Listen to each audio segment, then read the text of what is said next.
Para mim é bom dia, para você boa tarde ou noite. Estamos de volta aqui na Boca do Cenoura. Eu não sou ninguém e daqui meia hora mais ou menos eu vou responder uma convocação, entre muitas aspas, né? Nessa escola aí, na Escola Estadual João Camargo. Esse vídeo é o vídeo mais recente. Para isso, sigam a comunidade de São Mateus. Acho que é São Mateus Mil Grau ou São Mateus E10. Deixa eu dar uma olhada aqui.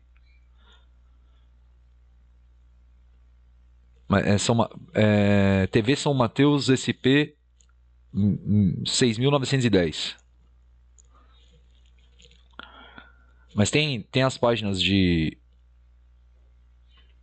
mídia popular, é importante.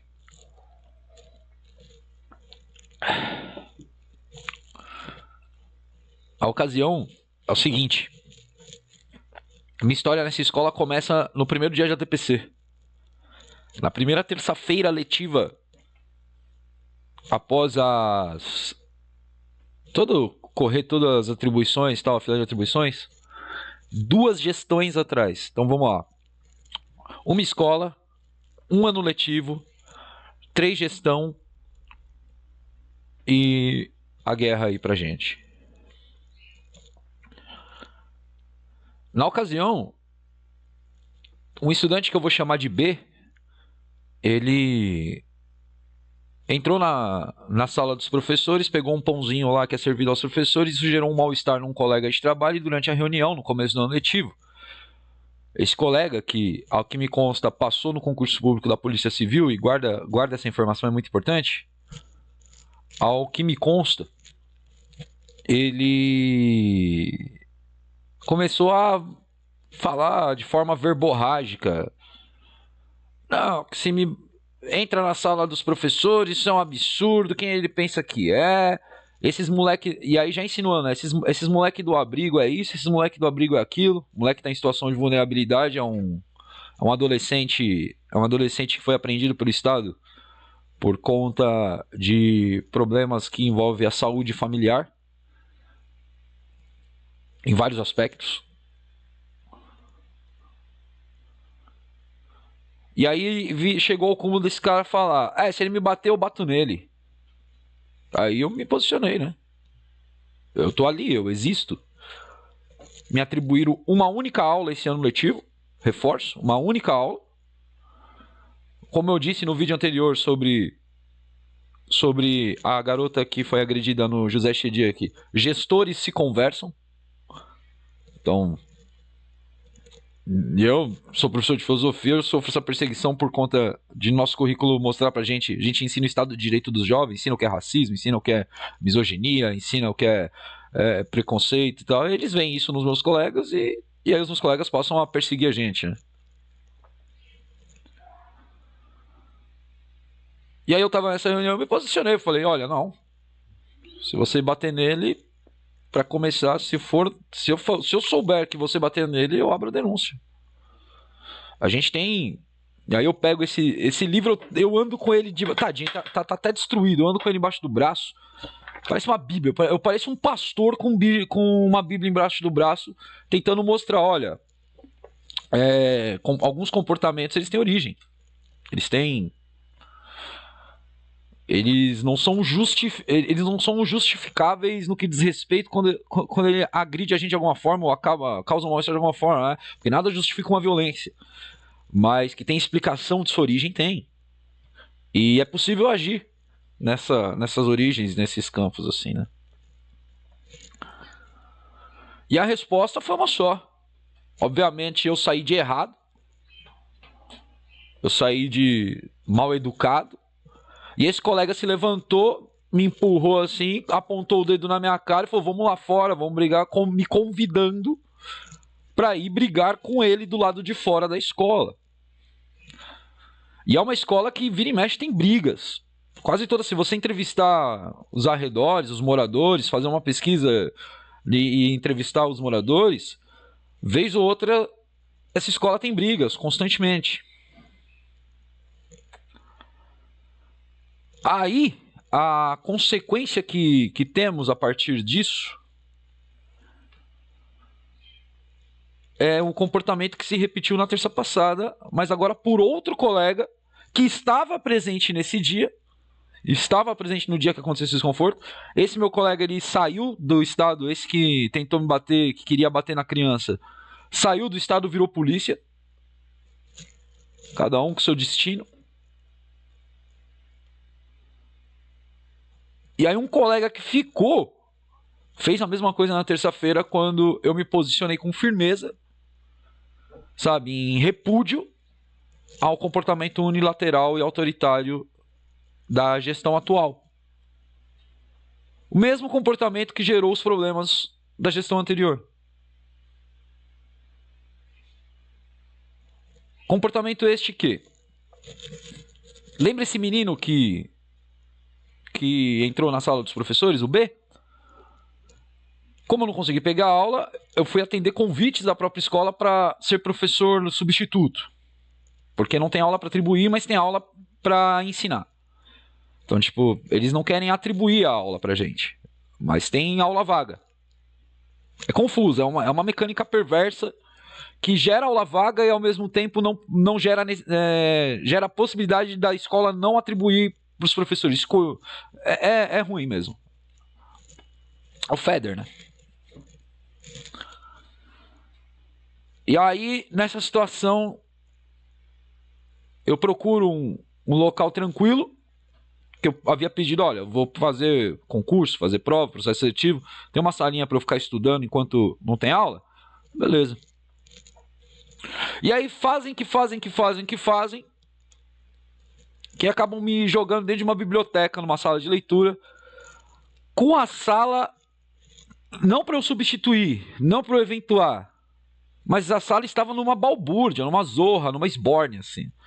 E o meu colega, esse que me falou que recentemente veio pra cima de mim, falou, vamos brigar lá fora. Tentando, apanhando lá de programar instalar um driverzinho de lousa digital. Tava apanhando de um driverzinho de lousa digital. Pra poder ligar o notebook na lousa digital. E eu lembro como se fosse agora. Uma criança em crise de ansiedade, um grupo de adolescentes mais precocizados, mais externalizados, gritando, empurrando um ao outro, se chamando a atenção, assim, manifestando a puberdade próximo à porta, para serem primeiros a ir quando for possível. Detalhe, eles não vão pra fora por medo, muitas vezes, porque quando eles perderem o medo do grito da inspetora, grito mesmo, grito de escândalo mesmo, assim, tal. Quando ele perder o medo da violência da inspetora, e quando eles perderem o medo da violência dos meus colegas, aí que eles não têm controle mesmo mais da turma. Bem, enfim. Ao fundo, outro grupinho de estudantes que manifestavam algum tipo de sintoma assim, de conversa e tal. Uns entediados, de cabeça baixa, dormindo, sem atividade alguma. E no caso a professora da sala de leitura e esse professor aí que tentou me agredir na última terça-feira. Ali.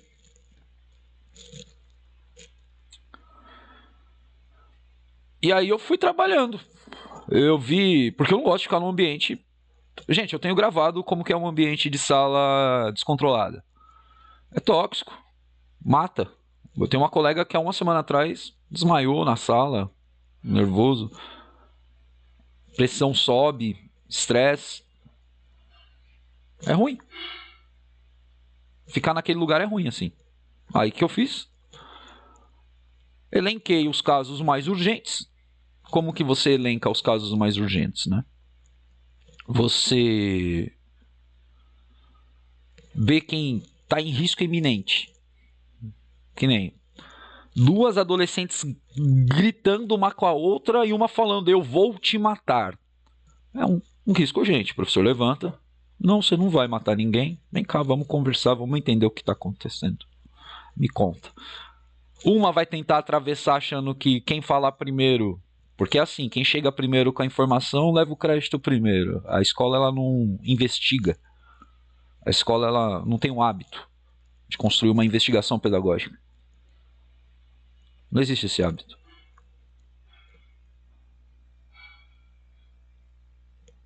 Uma você acalma falando que vai ficar tudo bem, que ninguém vai ser punido ali até a gente só vai resolver. Ninguém vai ser punido. Ninguém vai prejudicar ninguém. Uma você já tranquiliza ali. A que precisa falar primeiro, normalmente é a que está surtando. Você chama e fala. Fiz isso numa mesa, fiz isso com outra mesa. Fui ensinando um rapaz a não ser tóxico, o tempo todo ele fazia comentários jocosos. Adolescente convive com pais que foram pais adolescentes, sabe? Porque quando você persegue profissionais dos direitos humanos, você também persegue profissionais que dariam a aula de educação sexual que os pais deveriam dar, só que ou estão trabalhando, ou são inimputáveis, ou são adictos, ou tem algum problema, piriripopopó, pirulito pão doce. Então a escola faz esse preenchimento. Esses estudantes aí, você vai desconstruindo, mostrando como faz, ensinando o que está acontecendo, e vai preenchendo a tampinha, a razãozinha deles. De repente acelera a outra. Estava calma e tranquila. E isso tem registro no circuito interno da escola. Bom, visto esse trabalho, a professora da sala de leitura, com palavras delas, disse: é isso que eu quero, é isso que nós precisamos. Ela falou assim. Tipo, então não foi um trabalho inconveniente. E aí ela passou também a ser uma das vozes que me recomendava a minha força de trabalho na escola, já que eu tenho todas as formações, projeto de vida, eletivo. E detalhe, eu vou hoje à tarde eu vou fazer de novo a manifestação de interesse e vocês vão ver. Amanhã eu vou aparecer sem aulas. Existe sim eu estou tentando defender aqui que existe uma perseguição de professores que ofuscam o trabalho de criminosos institucionais. Que é o que vocês são. Não todos. Estou dizendo quem acha que não tem obrigação de seguir aquilo que a gente tem que seguir, tá tumultuando, mano. Tá produzindo violência.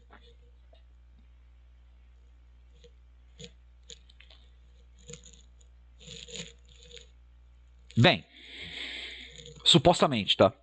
Não quero apontar aqui que alguém aqui seja no João Camargo criminoso institucional. Tô falando supostamente, quando a gente produz o tipo de violência de falar que a gente vai bater numa criança, a gente tá cometendo um crime dentro de uma instituição.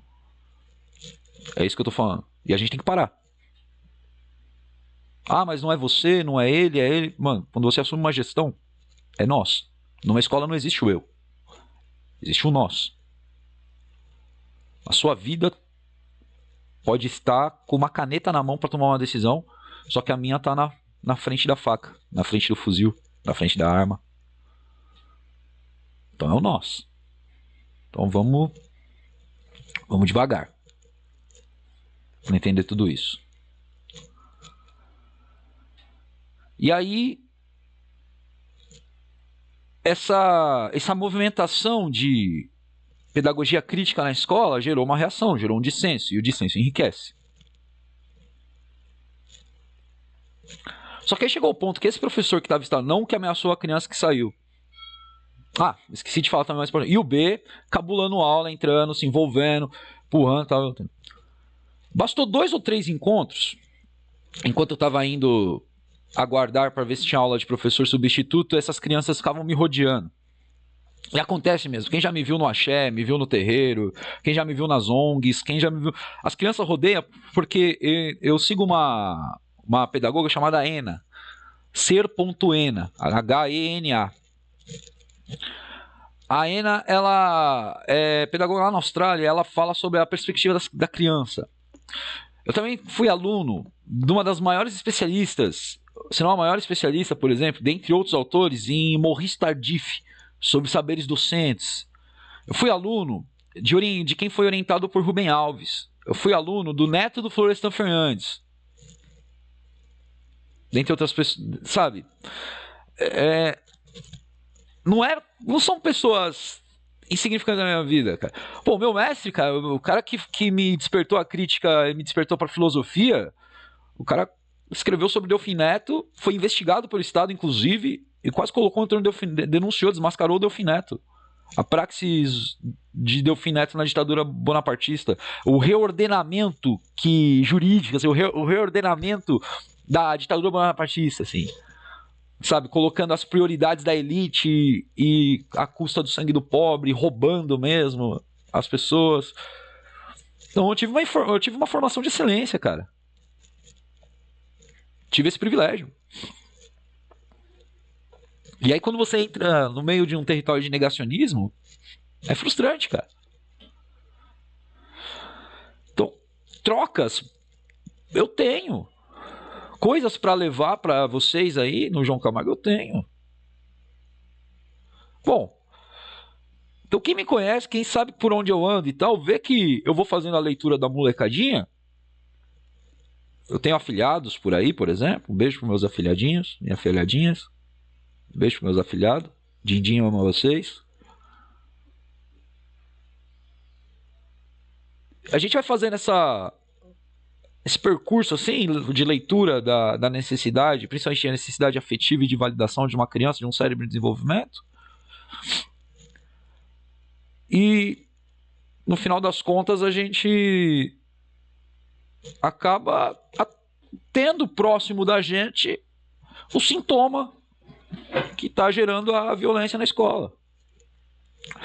O menininho que costuma empurrar a menininha que se precociza e sai e periga ter seus problemas nesse momento delicado da puberdade. O menininho com ausência afetiva familiar que vem você uma segurança. A menininha neurodivergente não diagnosticada, o menininho neurodivergente não diagnosticado, os diagnosticados, os laudados. A escola tem que parar também com esse tratamento ao papel. A escola dá valor ao papel escrito laudo, mas quem não tem direito a médico?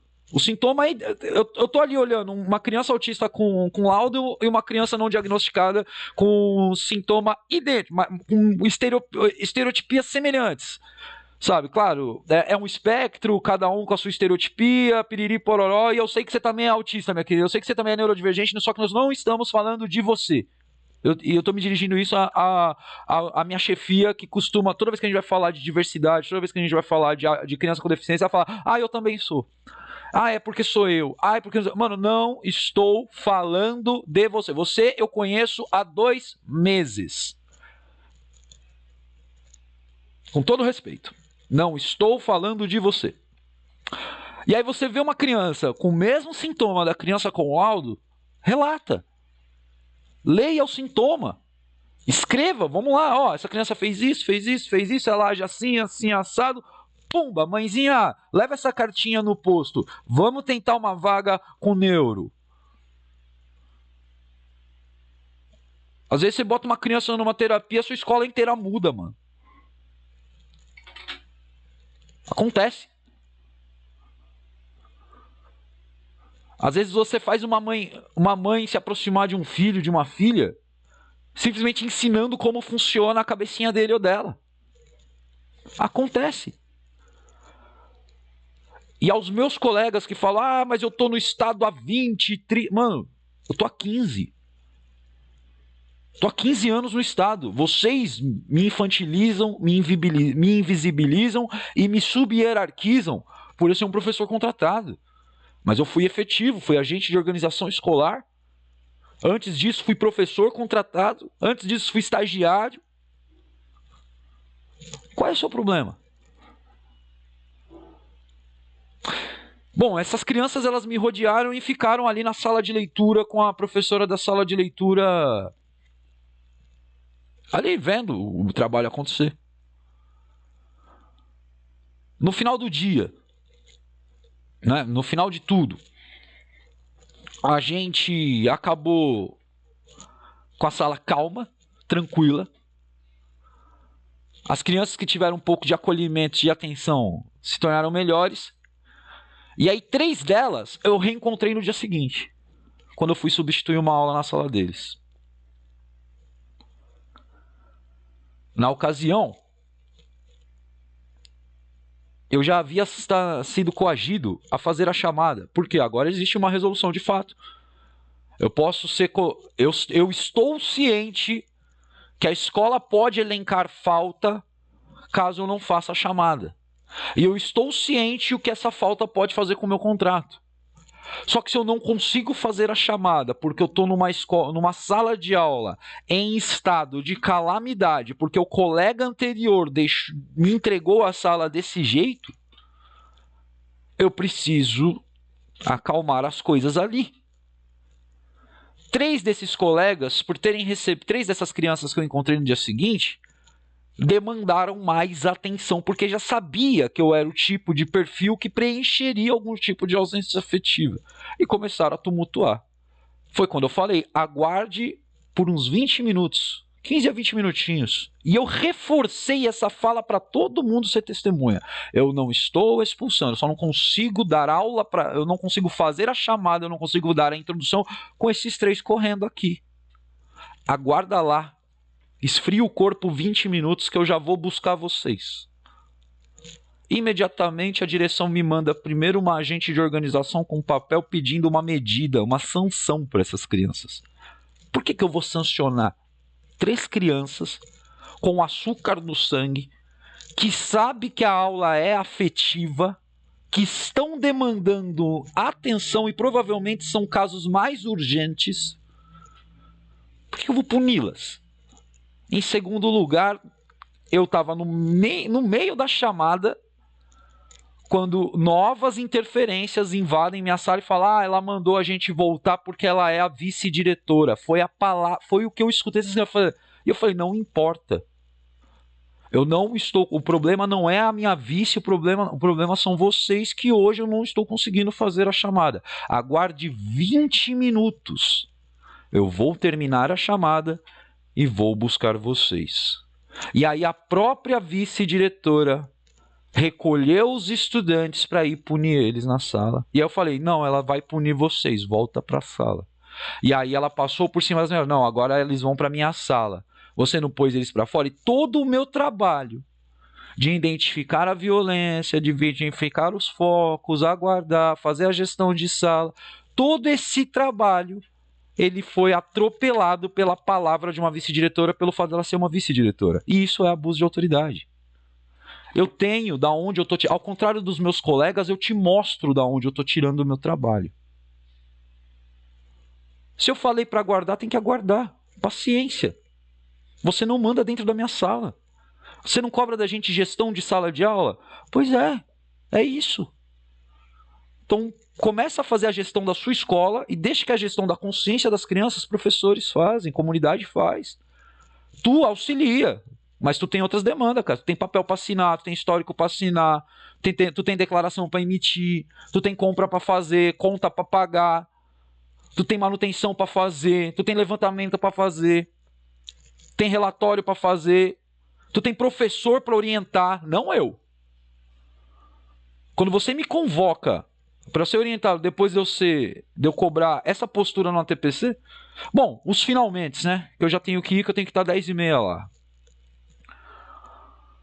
Quando você me convoca para ser orientado sobre o fato de eu poder ser mandado embora por falta, caso eu não faça chamada, sendo que o problema são professores que querem bater em alunos, professores que se levantam contra outros professores para bater em ATPC unilateral onde não se discute problema, sintoma que não é discutido, caso, ou se você propositalmente, tá, eu tô aqui com veemência, eu sou capacitado, se você está me impedindo de agir diante da demanda, porque eu não faço parte de um membro efetivo escolar, porque eu não faço... Você tá sendo autoritária, isso é abuso de autoridade. Isso não se faz, isso é uma ação coercitiva. Você tem uma escola monitorada por circuito interno. Olha, na semana passada, eu peguei uma carteira, quando eu saí de uma das turmas, eu saí carregando 3 carteiras. 3. Sim. Com a ajuda da professora Jussara, eu levei 2, ela uma. Uma tinha pichações nazistas, suásticas e simbologias nazistas e frases de discurso de ódio. A outra tinha armas e fuzis desenhadas. E a outra tinha imagens de obscenidades e latência sexual. Numa sala de 8º ano. Entreguei todas essas carteiras ali. Cheguei em casa, relatei, escrevi, piriri, pororó. Tirei da vista. E qual é o trabalho de conscientização que está sendo feito?